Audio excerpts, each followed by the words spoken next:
All right. Good evening, everybody. Thanks for joining me. We'll go ahead and get started here. If you got your questions, you can post them. It should be below the video if you are on a smaller screen, or to the right of the video if you're on a larger screen.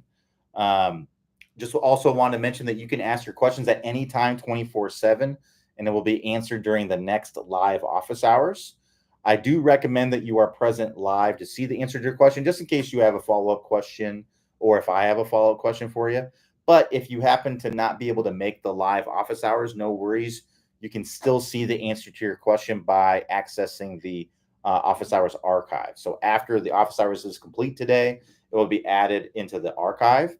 To get to the archive, all you have to do is click that green button below the video here. That will take you to the archive where you can see all the past office hours. Last thing I want to mention here before we get started answering some questions, that I do offer online lessons. This is where I work with students one-on-one using the OnForm app. Basically, I try to keep it really, really simple with my students. When they sign up, I send them a questionnaire to fill out that just gives me an idea of where their golf game is and what they need to work on. And then with that, you will send specific videos regarding those things. And then we just knock out, what the biggest issues are. We just move on to one thing to the next thing to the next thing. So I've had really good success getting students a lot better doing it that way. I think it's really simplistic and doesn't overcomplicate things, and it gets right to the point to what specifically you need to work on to improve your game. So if you're interested in that, you want to cut through all the stuff and know exactly what you need to work on, get some eyes on your swing, highly recommend checking it out. You can click the link above the video here if you want to check it out. If there's no spots available, don't worry about it. Just click the to join the waiting list, and that way, whenever I open up spots in the future, you can sign up at that time. Whenever we'll send out an email to everybody, letting everyone on the waiting list, letting them know. All right, so let's get started here. So Michael came in with a question. Looks like on late Friday. It looks like. So the question is, hi, regarding the shallow fixed course, I'm trying to understand if we're supposed to permanently change our current grip to a much more strong grip in order to be able to shallow the club. You may need to, but basically, here's how the 20-minute shallowing fix works. All right. Drill number one, we're just trying to get the club face really, really close, and we're trying to hook the ball. And the reason is that a big reason why a lot of people have trouble shallowing out the club is because the club face is too open and they're trying to swing the club to the left or out to in too much, which is not the same thing as shallowing, but basically they end up coming down steep and swinging out to in an effort to get the club face to point in the direction of the target. So if the club face is really, really open, I might swing the club to the left and come down very, very steeply to try to steer that club face in the direction of the target. The problem is that the club face is still open to the direction that you're swinging. So a lot of times it will just create a big slice, right? Now, other times you might get the club face square with the direction that you're swinging, and you might hit a big pull, or you might get it too close and hit a big hook, right? So that's what drill number one is just getting the club face really, really closed. And we do typically, it does involve strengthening the grip, and sometimes that might be the grip that you need to stick with, and sometimes you need to weaken it. It's all a part of the process of working through the 20-minute shallowing fix. So drill number one, we get the club face really, really close. Clay walks you through a protocol to kind of help you to feel, basically to help you to feel like a stronger grip is more natural. Because, we could just tell you, hey, just take a stronger grip. And then you put your hands on it and say, it feels really uncomfortable. But there's something about the chopping sequence that Clay works you through that helps you to feel like it's more natural. Because if you kind of feel like you're doing this chopping kind of sequence, it feels more natural to have a stronger grip. So just to kind of show you real quickly, I'm going to flip the club head upside down. I'm going to act like I'm chopping wood, right? Well, first I'm going to take my normal grip, flip it upside down. I'm going to chop wood. Then I'm going to chop a tree. Then I'll chop the base of the tree. And then I'm going to pause at where impact would be. I'm going to loosen that grip, square up the face, and that's generally going to help you to kind of feel a more powerful position there. Now, that doesn't mean that that's what my grip is going to be. It just means that, hey, this is what I kind of need to feel to get my club face closed so that way I can hit these hooks, right? So you work through the protocol, then you get those 10 hooks in a row. And it's hooks, right? With this strong grip, you're hitting hooks. That's what you want to do. If you're not hitting hooks, you got to make it stronger. So strengthen the grip to hit the hooks, get the 10 in a row. The reason why we need to get 10 in a row is you got to get good at hitting the hooks. If you're not good at it, then the next part's going to be really difficult or impossible. So we want to get really good at that. That's why we got to get 10 in a row. That means that we're good enough at it to move on to drill number 2.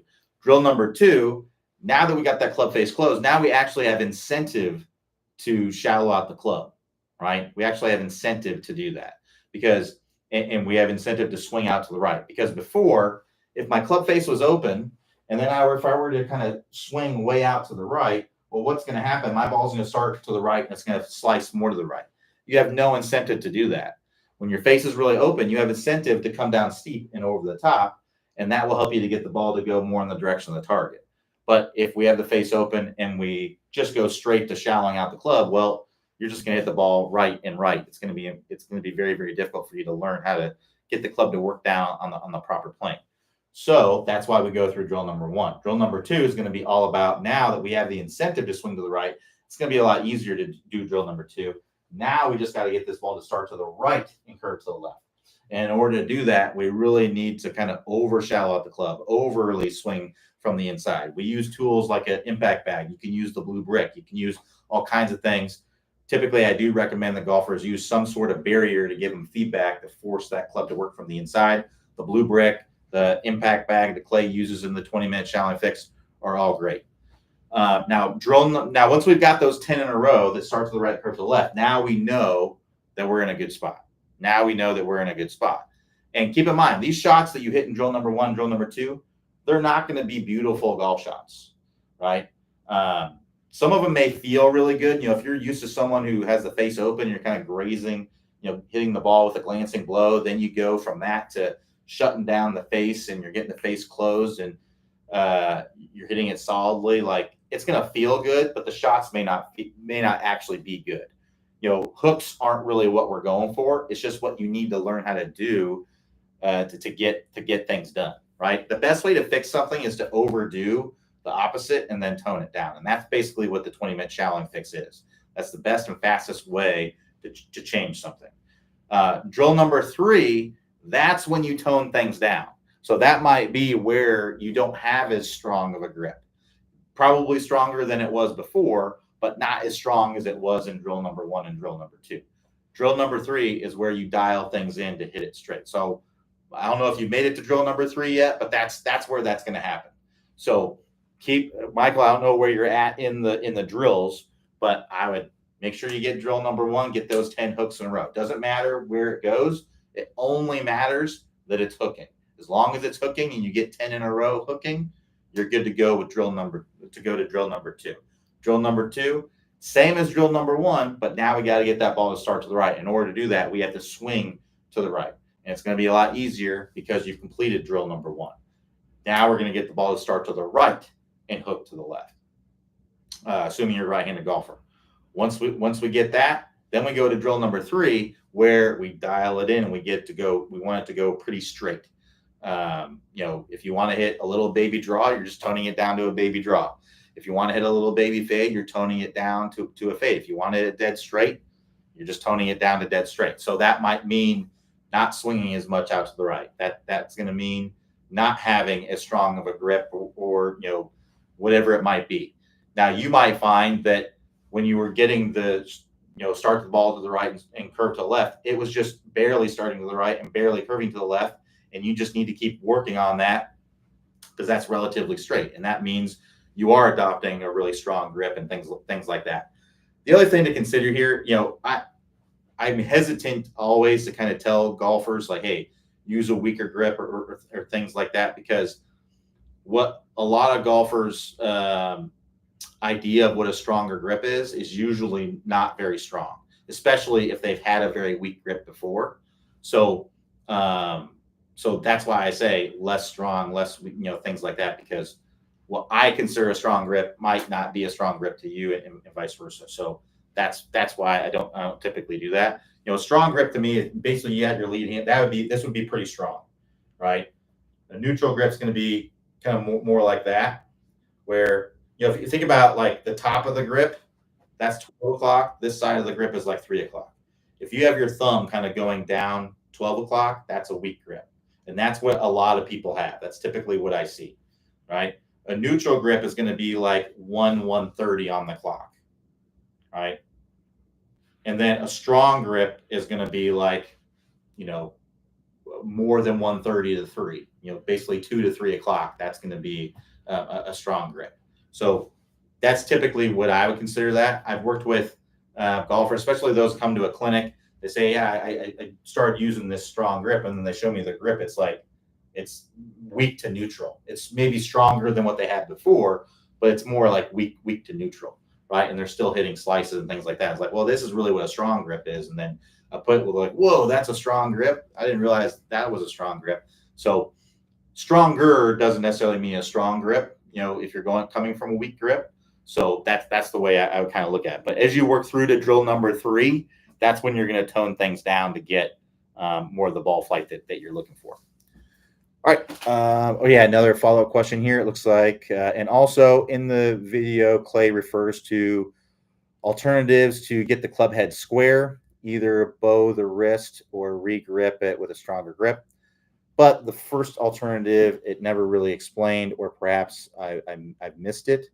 Can I find the explanation somewhere else? I think he talks about it pretty thoroughly in the. I don't remember exactly everything that he talked about there, but yeah, to square up the face, we either basically need to do it with our grip, like how we're holding the club, or how our wrists are moving, like what we're doing with our wrists. So, for example, there are many tour players that have a weak grip, right? What do they every single one of them do? They all bow their wrist. So this would be like your Victor Hovland, your Colin Morikawa, your John Rahm, right? These are all players that have weak grips, that have the thumbs kind of going down that 12 o'clock, like I was talking about. But what do? They all bow the wrist. And that's because they have a weak grip. So they need to do something to get the club face square. And the way that they do that is they bow their wrist. So I don't generally recommend that because it's a very difficult thing for most people to do. If it is something that comes to you naturally and it feels great for you to do it, then by all means do it. But you do not have to do that. So this is why I generally recommend a stronger grip, like a neutral to strong grip for most people, because if you have a neutral grip, you can keep your wrist pretty flat. If you have a strong grip, you can have your wrist flat. You can even have a little bit of cup to it. If you have a weak grip, you have to bow your wrist. Otherwise, you're going to have a very scoopy, kind of flippy impact, right? So if you want to have a impact where you're getting compression, right? Then if you want to have a weak grip, you have to bow your wrist. There's other reasons why I don't like. I'm not a big fan of bowing the wrist. So one is you typically lose power, and the reason is that when you bow your wrist, you're usually not going to be able to put as much force into the handle, and that is directly related to how much power you can generate. So imagine this. Imagine you take the grip off the club and you cover the shaft here with Vaseline, right? So it's there. You can't even hardly hold on to it. You can't hardly hold it like this without it slipping out of your hand. Well, you can imagine how that'd be very difficult to create any kind of speed because you can't put the force into the handle to keep the club in your hand. So when you're swinging the club, what's happening is there's a force that's going out away from you that's wanting to pull this club out of your hand, right? So if I can't put the force into the handle to keep the club, I'm not going to swing it as fast, right? And that's going to make you lose speed. So generally, if I told you to make a fist and clench it as hard as you possibly could, I've never seen anyone bow their wrist and do it. And that's because when you bow your wrist, you can't clench your fist as hard, right?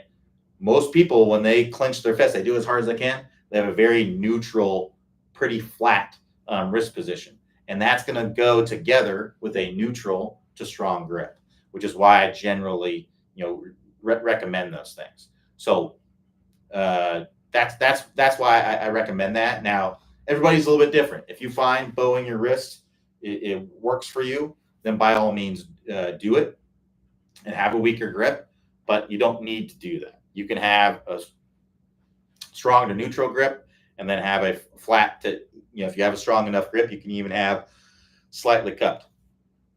Rory McIlroy, for example, he has a pretty strong lead hand. He cups his wrist a little bit. Now, you can't go excessive with it. You can't go up to the top and be like that.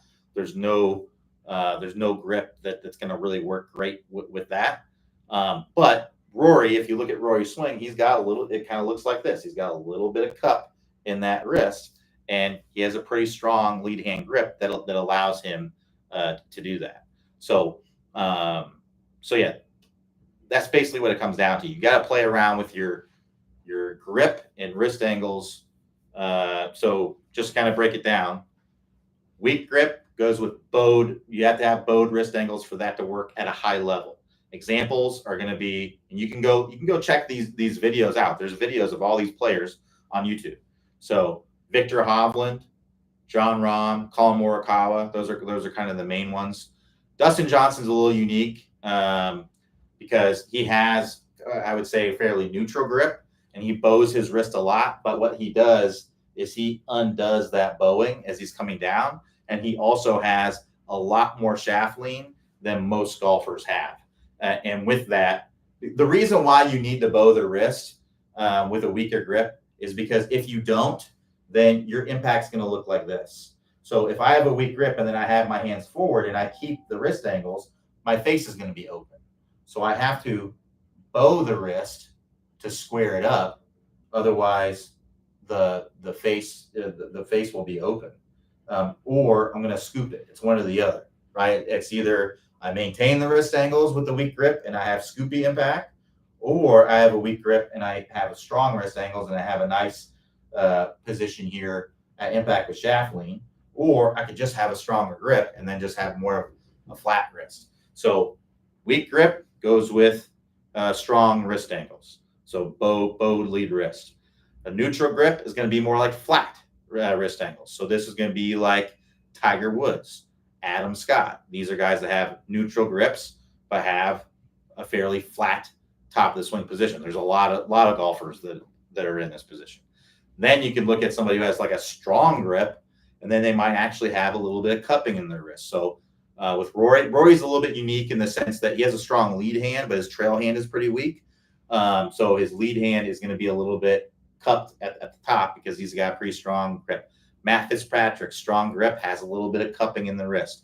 Brendan Steele, strong grip, cupping in the wrist. So most people are going to fall into that neutral grip, kind of flat-ish wrist angle is what you're going to see. Now, there's also going to be different. So like Tiger, for example, he's flat at the top, but then when he comes down, he actually gets a little bit of bow in it. But then as he comes into impact, that bow kind of releases and that wrist is flat. So the net result at impact is a flat wrist, even though he does have a little bit of the bowing, as he's coming down. So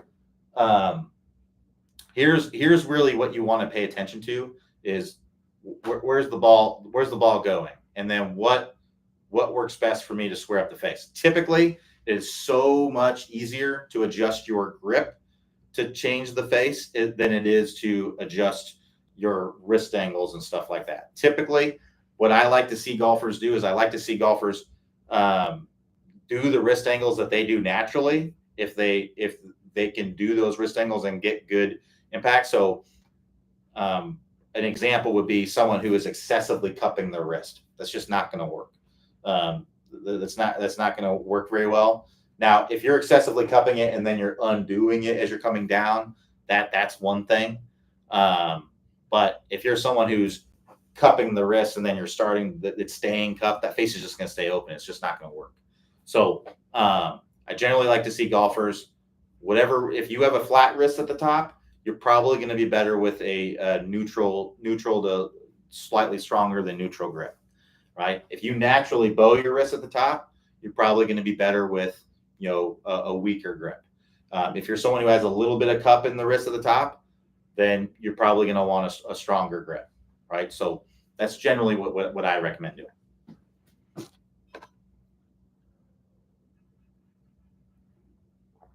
All right, so PG says, hi Q, similar to previous question, I'm confused on when to use anti-roll method. I've watched the video multiple times, but when I re-review the straight line release course, it does not look like Clay is using the anti-roll method to square up the face. It seems he is just rotating his hips and shoulder to square up the club. As I find the anti-roll method difficult to execute, I'm wondering just how important it is to effectively swing. Like I said, you do not have to bow your wrist. So if you find it very difficult to do that, don't do it. Just have a stronger grip. It's going to be easier for you. So now I know what you're saying. It doesn't look like Clay is going like that, and it's because he's not, right? That's not really what the anti-roll method is. The anti-roll method is just getting that club face square with the wrist. Now, sometimes it's fairly subtle. It doesn't take much, right? If you look here, if I just go like that, you don't really see that. You're not really seeing my wrist do much, but my club face just closed 5 degrees, right? So it's tough to look at somebody's swing and say, okay, are they, if it's not like it's something like obvious, like a Dustin Johnson or something like that. There's, if you look at like a Brooks Koepka, it's kind of like that. I would say Clay and Brooks Koepka, like how they kind of use their wrists as they start to swing, are very, very similar. It's fairly subtle what they're doing, but you can kind of see it. Some players, it's a lot less subtle. Like I said with Tiger is essentially doing that. He's flat up here, and then he kind of bows it as he comes down, and then kind of releases that bow as he comes into contact. So I'm not a big fan of recreational golf unless it's just something that comes very easy to you. I'm not a big fan of trying to learn these wrist angles, these crazy bowed wrist angles and things like that. Because I know there's a lot of great players that do it, but I have many reasons why it's just not great for most players. And it's also very difficult for most players. So if the caveat I would say is if you have plenty of speed and you and it comes natural to you, do it. By all means, do it. I have no issue with it. But if you struggle with speed, like you want to hit the ball farther, if you struggle with speed, I definitely do not recommend bowing the wrist because it's more than likely going to slow you down. So I definitely recommend more of a neutral to strong wrist angles. All right, let's keep going here. So Guffron says, hi Q, can go over sequence of backswing and downswing, any drill to improve weight shift. Where should our weight be of ball of feet inside right foot in backs? Okay. So basically the sequence, the really easy way to kind of think about it is from the ground up, right? Backswing starts from the ground up, downswing starts from the ground up. So backswing, shift into my trail side, feel the pressure in my trail foot. Then I'm going to start pushing my hip back and around, rotating my hips, rotating my shoulders, lifting my arms. All these things are happening kind of in sequence there, right? So it starts from the ground up, downswing, ground up, pressure moving into the lead side, feel pressure in the ground. That gets the body rotating. That gets my arms moving down, right? So that's basically the sequence. If you want a great drill to work on that, the step drill is by far the best drill to work on this. So the way that the step drill works, you're not hitting a ball doing the step drill. You're just getting the feel of how the sequence works, and then you're applying that to practice swings. So let me go over basically a sequence that I would do with basically a progression that I would do with the step drill. So first, we're going to go over the step drill. So the way that we do the step drill is we start with the feet close together. Then we're going to shift to our trail side to start the swing. Remember, it starts from the ground up. I'm going to start pressure to my trail side. Once I feel that pressure, I'm going to start throwing this club back. As I throw this club back, I'm going to start stepping forward. And what I want to do is I want to time reaching the top of my swing with landing on the ground. So what we don't want to do is go like this, right? where I'm stepping and landing before I'm even getting close to the top of the swing. I want it to be more like this, where I shift. Now I'm getting up to the top of the swing. Now I've got that momentum moving forward. I got my foot on the ground. Now I want to push into the ground with my momentum going forward, come all the way around into the full finish there. That's kind of the feel that you want to have with it. Now, a couple mistakes that I see people make with the step drill. One is starting the step too late. So basically, people who are kind of going like this, right? Well, I waited until I got up to the top to do the step, right? And that's the way a lot of people sequence in their swing. A lot of times their swings kind of look like this, where they go up to the top, then they start the downswing, and then they shift the weight. That's the wrong sequence. We want to be shifting our weight as we're getting to the top, right? And the step drill helps you to do that. You want to be, basically, you want your step to have started at least by the time your club gets to parallel to the ground. Your hands are going to be clear of your body, club parallel to the ground. That's at least. But usually it's just easier to think, shift back, and then as soon as I kind of get that club going, I'm going to start stepping forward. Another mistake that I see with the step drill is people doing what I call dipping the toes in the water. So that's where we kind of keep our hips back and we just kind of stick our leg out. That's our step. So that looks something like this. All right. So this is not really, I'm keeping my hips over here and I'm just stepping forward. So what we want to do is we want to make sure that our hips are going with. So if my foot is going that way, my hips are also going to go that way. My body has to go that way too. So make sure that you're kind of stepping forward. I'm trying to think of another mistake that I see. Another one is stepping too far, right? So I sometimes see people where they get way up here and they step way too far and then they can't really turn through. So if you find that you're doing that, very, very simple thing to do is to get in your setup. Don't use a ball, but I'm just using a ball so that way you guys can see it. But I've just put like a T, like 6 inches outside your foot of your normal stance. So here's my normal stance. I got like a ball there, put a T there. Now I'm going to step back. Now I have a visual. I don't want to step past that. If I step past that, I'm going to be stepped too far. It's okay if you step a little bit wider than your normal stance. That's normal, but we just don't want to do it excessively. And if we have a visual on the ground, it makes that a little bit easier. That pretty much covers most of the things that I see. But what I would do is I'd try to get like 10 good step drills in a row, just like I talked about in the 20-minute shallowing fix. If you don't get those 10 in a row, it means you're not good enough at it to move on to the next step. So I would try to get 10 good step drill swings in a row. Again, you're not hitting a ball. You're just swinging through air. You can brush the turf if you want. And you can use this with any club. But it's very much like throwing a ball, right? So if I was going to throw a ball, my arm goes back as my body goes forward. I land, and then all my momentum is going forward, and I let it go. That's what I'm doing in the golf swing. In the golf swing, you're essentially throwing the club into the ball, right? I'm holding this club and I'm throwing it into the back of the ball. It's a very, very similar kind of motion. So get to where you can do that 10 times good in a practice swing, then do normal stance, again, practice swing, but I want you to replicate those same feels. I want you to feel like, hey, I'm stepping or I'm shifting into my trail side to start. And then as I get up to the top, I'm starting to shift into my lead side. I'm feeling that pressure and my momentum moving to my lead side as I get up to the top. And then I'm going to start my downswing from there. Get to where you can get 10 good ones in a row, doing basically feeling like you're doing the step drill, but in your normal stance. Once you've got 10 good swings in a row, then I would add the golf ball and try to do the same thing with the golf ball. So that would be kind of a drill, kind of what I would recommend doing. Now, as far as where the pressure is in your feet, this can vary a little bit, but just in general, because I've seen pressure graphs where players, they're completely opposite of each other. So there isn't like, this is exactly where your pressure has to be at every point in the swing. But generally, what I would try to feel like is when we initially shift, it's in the balls of our feet. And then as we're continuing to drive, it moves toward the heel, right? So as I start my swing, I move into the balls of my feet, in my trail foot.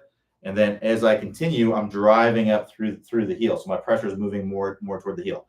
Then as I move into the lead side, again, pressure is initially into the balls of my feet. And then I drive into the heel as I come through contact. So it's basically feel like you're going to the toes first, then into the heel, toes first, then into the heel. That's kind of what you want to feel as far as where the pressure is. All right, so Charlie M says, hi Q, when I've missed the green and I'm 15 to 20 yards from the pin, I never know whether to do a short pitch or a chip. I know it needs practice, but do you have a general advice? Well,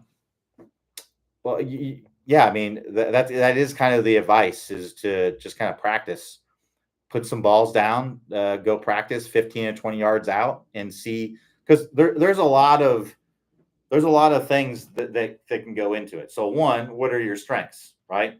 Are you really good at carrying the ball all the way there, and like a pitch shot where you kind of carry the ball most of the way there and kind of stop it more with spin?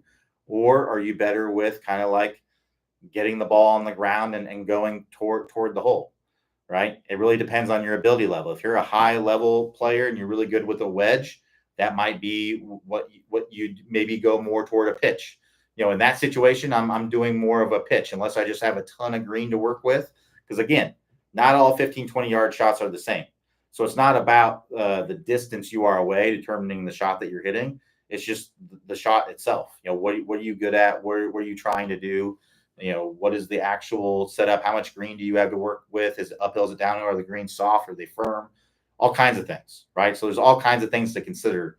There isn't like a one size fits all approach.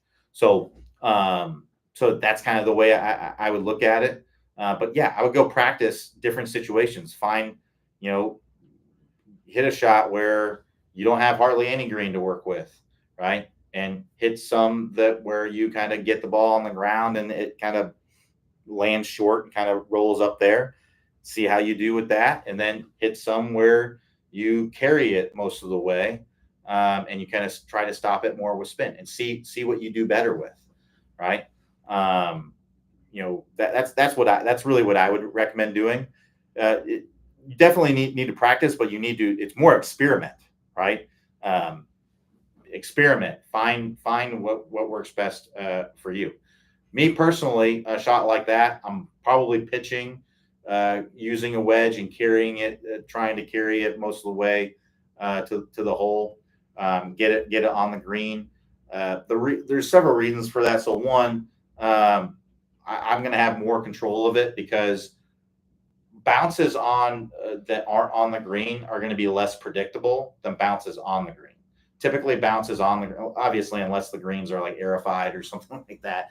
But if it's just like your normal green, the bounce is going to be more predictable, right? Because the surface is smoother, right? Whereas a bounce on, you could maybe hit like a little lump or something. The bounces around the green aren't going to be near as predictable typically. So, but really depends on your ability level. If you have a high chance of chunking or sculling a wedge because you're not as highly skilled, with a wedge, and you get a 9-iron in your hand and you're pretty good at bumping and running it up there. So generally, I would say a higher handicap golfer is probably going to be looking more to chip that, because they're probably just not going to be as skilled with a wedge. And then a lower handicap golfer, who has the skill with the wedge, might be more likely to pitch it. But like I said, it's something you got to experiment with to find what works best for you. And it might be something that as you get better, you might evolve more into the pitching versus chipping, because you practice the pitching and you get better with the pitching, and that's the shot that you see. And over time, you'll see the shot, right? You'll see the shot that you need to hit, because you've done it so many times, and you know how it's going to come out and how it's going to work, right? So a lot of times that's basically how I decide to hit any shot. I try to see the shot that I'm going to hit, and typically what I'm seeing in my mind is something that I know that I can do and that I can make happen, right? So that's typically what I'm looking for.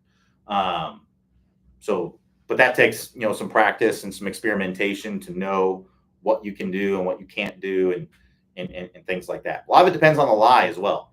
Like if you're in some deep rough, like you're gonna need to kind of like hit a wedge to get it up out of there, right? But if you're in some fairway, you might be able to bump and run it up there, and that might actually be the better shot.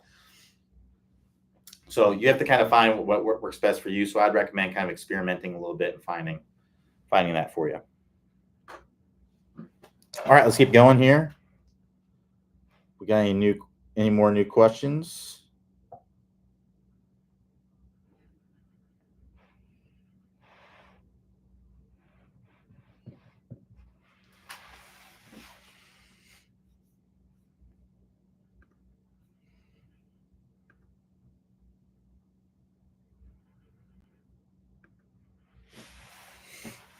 All right, let's see here.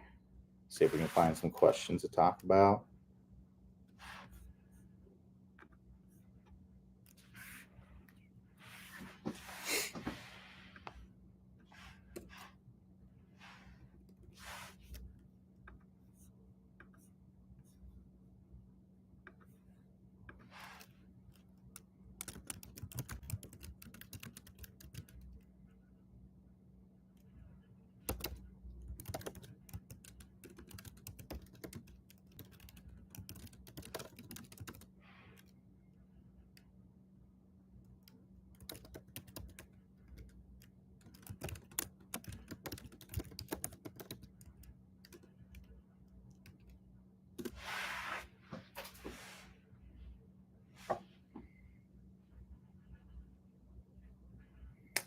All right, let's see here. Using Chat GPT to ask some questions here.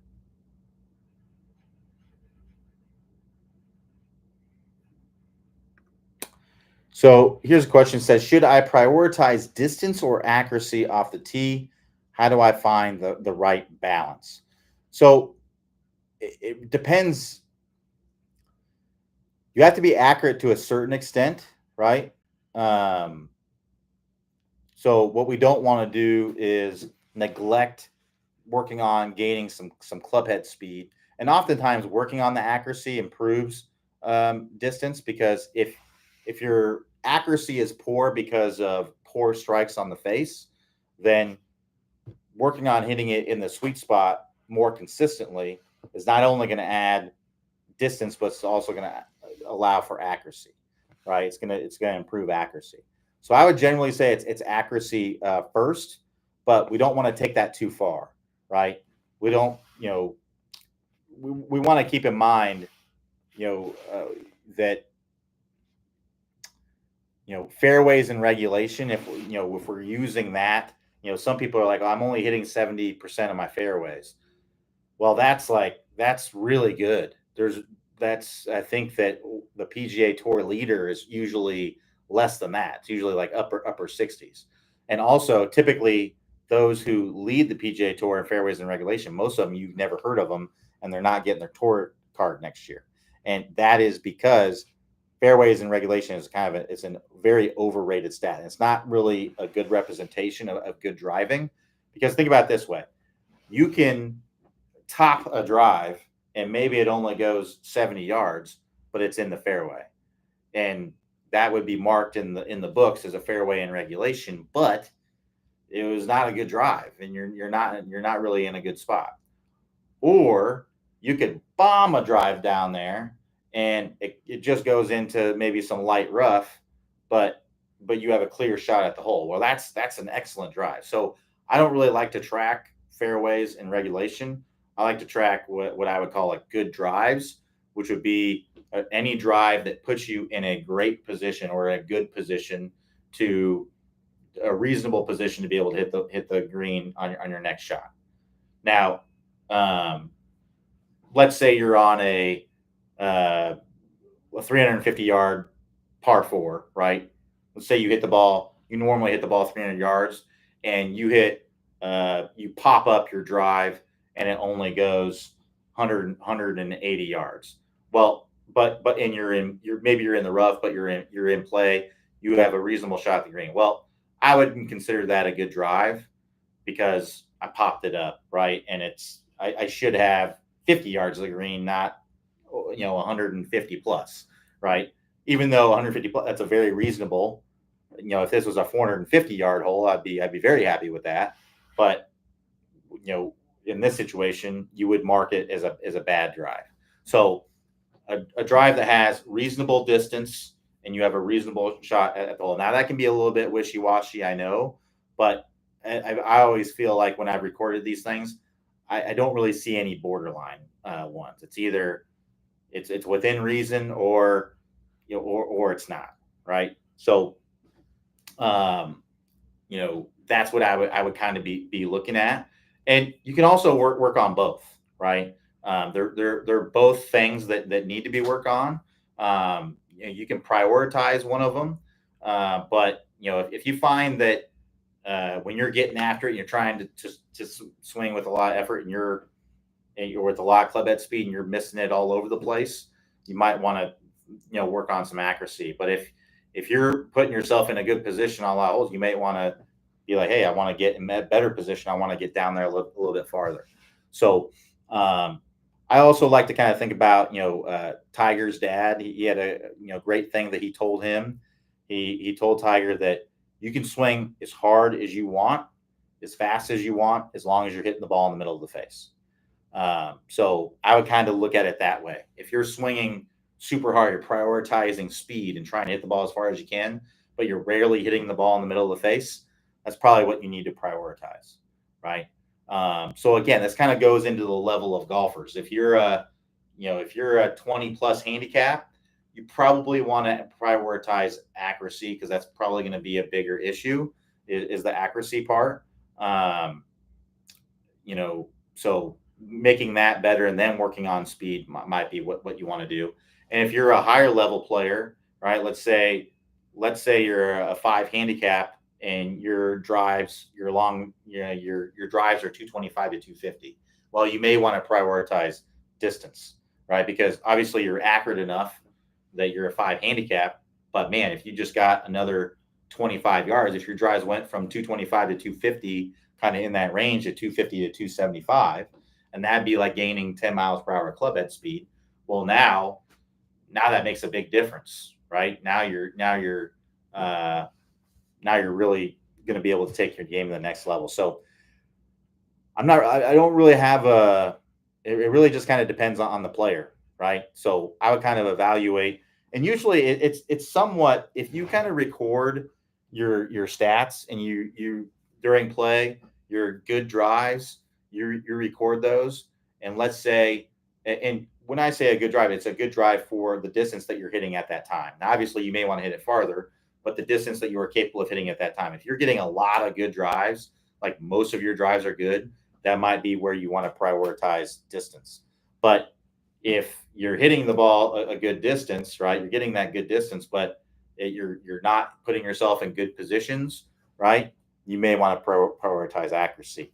So that's kind of the way I would look at it. And you can also, if it's kind of like both, like, you got some, sometimes you're kind of way out of position, and sometimes, you could hit the ball a little bit farther. You can definitely work on both. So definitely a way that I would look at it. All right, let's see if there's any new questions. No new questions yet. We got about 15 minutes left. I'll stay on here until about 6 o'clock. See if we got any more questions we can talk about in the chat GBT.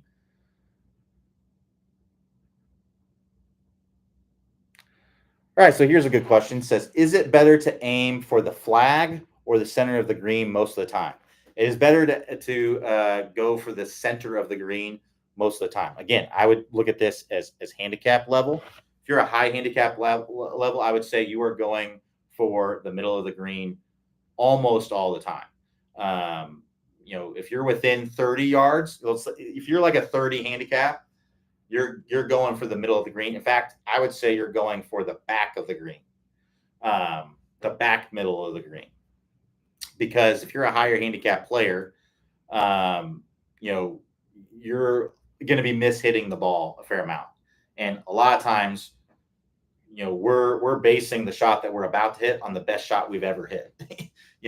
So we can't really plan on hitting the best shot we've ever hit every single time. We're going to hit it. We're going to hit it poorly sometimes, right? So especially if you're a higher handicap golfer, that's what's going to happen.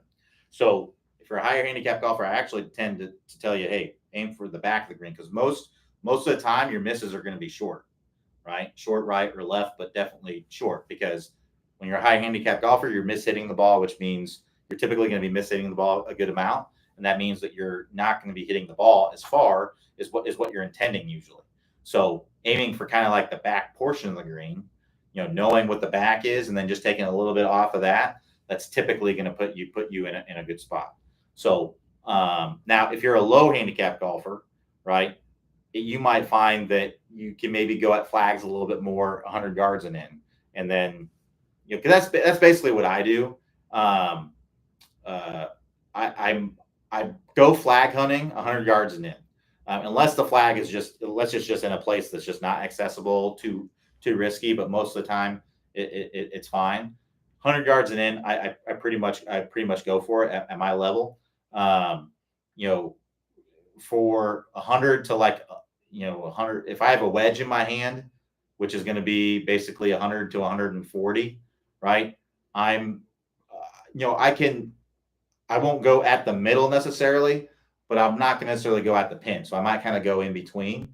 If it's more than that, I'm typically always going at the middle of the green, depending on the size of the green. If it's a massive green, I might kind of favor a little bit one side, like where the flag is.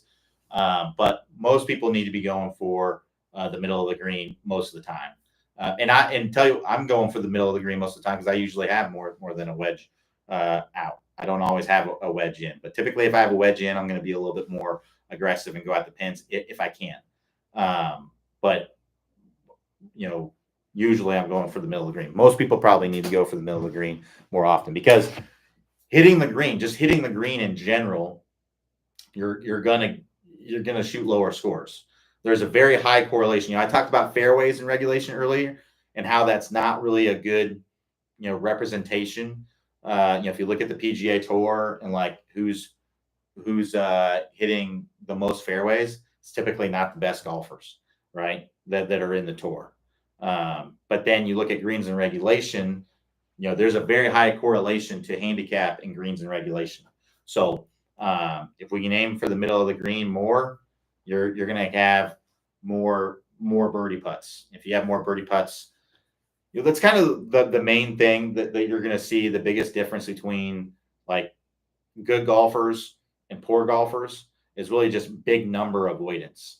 The average, scratch handicap, I think has like, I can't remember exactly what the stat was, but I thought this was interesting. It was like 10 to 12 handicap or something like that will have like 0.8 birdies per round.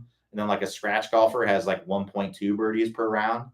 They don't even have half a birdie more per round. It's not exactly that. It could be kind of butchering the numbers, but something like that. But where the biggest difference is that scratch golfers, they don't really make double bogeys very much. They're very good at double bogey avoidance.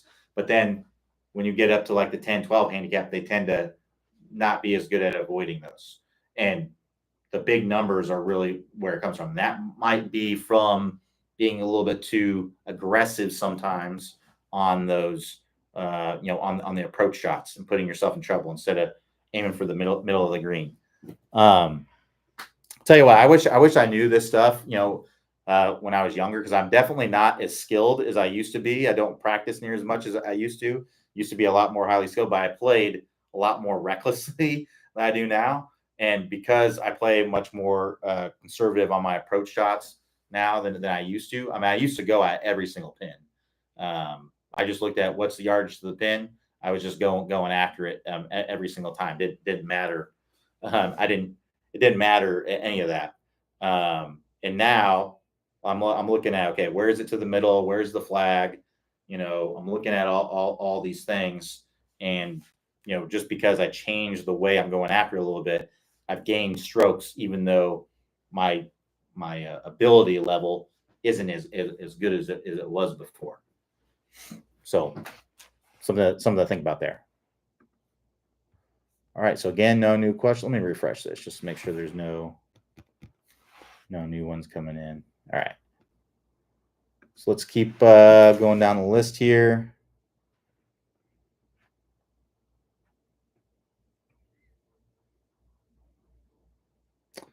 Let's see here.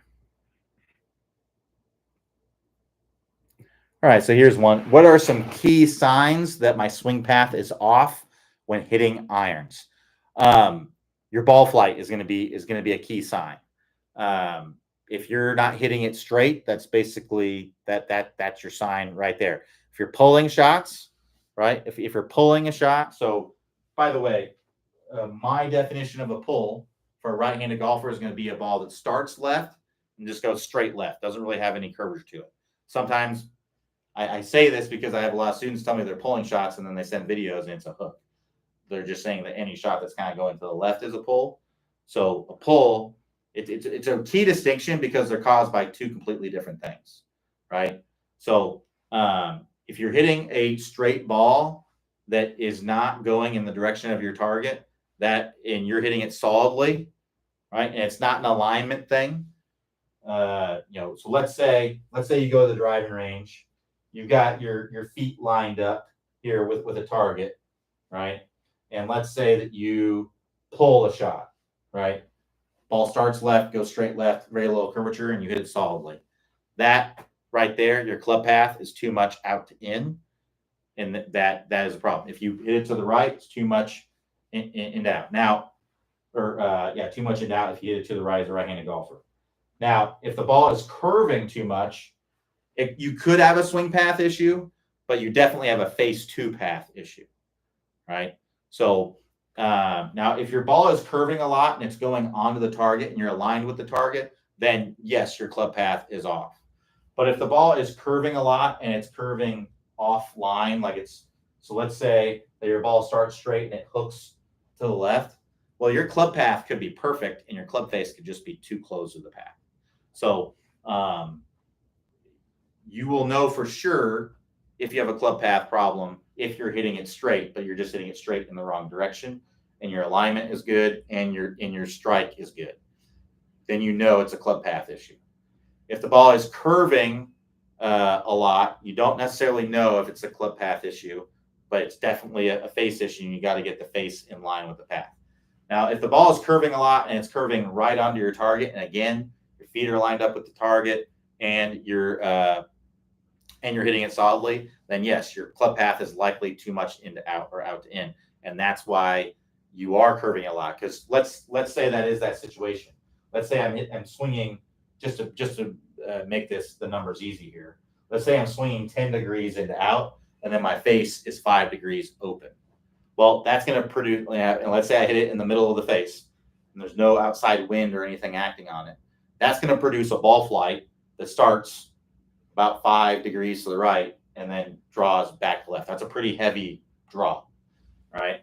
Well, in that situation, I have to have my club face that open because my club path is that much into out. So I need to get my club path more in line with the target. I also need to get my club face more in line with the target.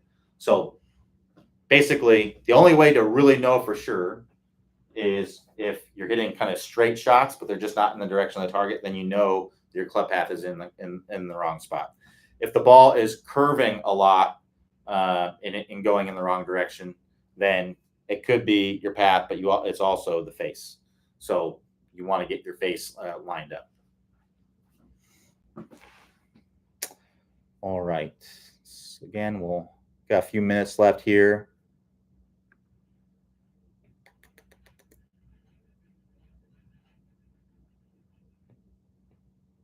All right, so here's a good question. How do I know if I should club up or down when I'm between distances? It's really just personal preference. I like to take the extra club and then choke up on it. That's what I like to do because there are some situations where you might want to take the shorter club and swing harder. And that would be a situation where you would maybe want to hit the ball a little bit higher, right? Because the shorter club is going to have more loft and you're going to need to hit it with a little extra oomph, a little extra speed to get it to go to make up the rest of the distance. So it's going to go even higher when you do that. Because when you hit a ball with more speed, you give it more energy.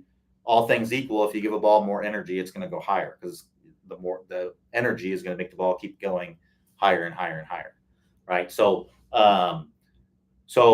that's how you would really know. Generally, I like to take the extra club that has a little less loft, that's going to be a little bit easier to control, and then I'm going to choke up on it, and that's going to make it even easier to control, and I can just make a normal swing.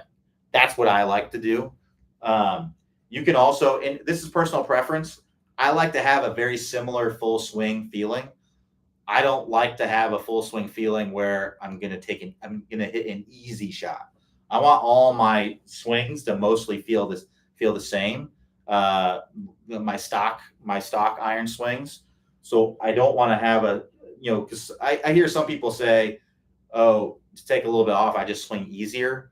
To me, that's a little bit too, it's a little too fickle. Like, because I would guarantee you, if I try to do that, I'm probably going to swing very similarly to what I already swing, and the ball's going to end up going farther than what I intended.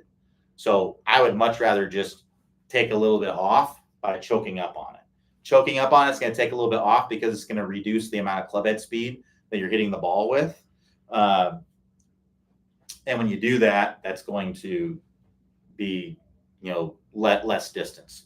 The reason why it lowers the club head speed is because it's a shorter lever arm, right? You swing the driver faster than you do your pitching wedge because it's a lot longer of a club, right? It's basically almost a foot longer, and that's going to make it go faster. So think about it this way, the tips of a fan blade, right? The tips of the fan blades are moving faster than the inner portions of the fan blades because it's the same amount of energy being, it's still spinning, right? But it's because it's a longer lever arm, it's going to be moving faster. Just like the toe of the club moves faster than the heel. I think TrackMan found that the toe of the club can be moving 7% faster than the center, and the heel of the club can be moving 7% slower, right? So that also has to do with it. So I recommend, unless you got to hit it higher for some reason, I recommend taking the extra club, the higher club, and just choking up on it a little bit. And if you find that taking the extra club and swinging easy works better for you, then by all means do that. But for me, I like to kind of have the same kind of stock swing. There was one other point I was going to make there, and I can't remember what it was. Oh yeah, situations where you would maybe want to hit it higher. One situation is if you have to hit it over something, right? So let's say, maybe you got a little tree in front of you, and it's like, well, if I take the lower lofted club, it's going to be a little too close to comfort. So I'm going to take the higher lofted club. I'm going to give it a little extra oomph. I'm going to get it easily over that tree. Also, it could be a situation where the pin is in the front, maybe, right? The pin is in the front. So bringing it in a little bit higher may help it to kind of hit and stop, versus if you bring it in lower, it may hit, or maybe it may hit and kind of roll out a little bit more because you're using less loft, right? So that might be a situation. Wind could play a role in it, right? If I got a tailwind behind me and I know, hey, if I just give this a little extra, the wind will kind of help carry it all the way there. Or, if you're hitting into the wind, maybe you definitely want to take kind of maybe the lower club and to keep it lower, right? So those would all be kind of things you can consider. All right, we'll go ahead and wrap it up right there. Thanks everyone for joining me. We'll be back here tomorrow, Tuesday, 11 a.m. Eastern time. Everybody have a great rest of your day. We will talk to you next time.